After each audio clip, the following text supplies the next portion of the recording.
is Adrian Arts. I'm a farmer in Summerland, BC, and I grow sweet cherries and apples. I came about this route right now actually as a fluke chance on a Kijiji ad where I ended up here.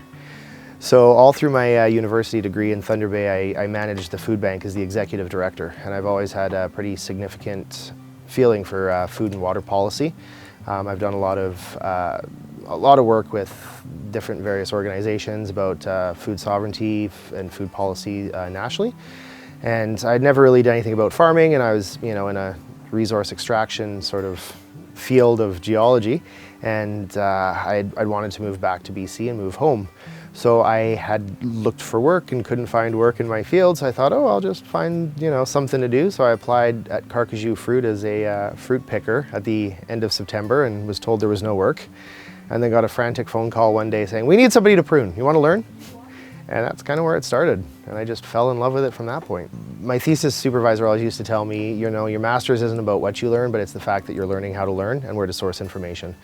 And so I've taken that sort of idea and turned this job essentially into a degree, right?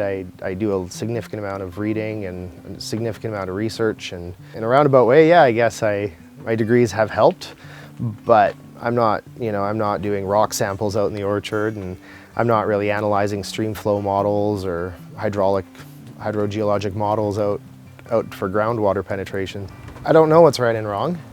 And I treat the farm very much like a lab.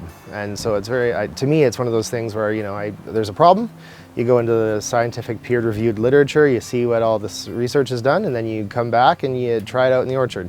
And just seeing what happens, and hopefully, something good comes of it, and maybe something terrible comes of it, and you learn better, and you walk away and you write that down and just say to yourself, well, I won't do that again, or this is something that's going to be in my regular routine.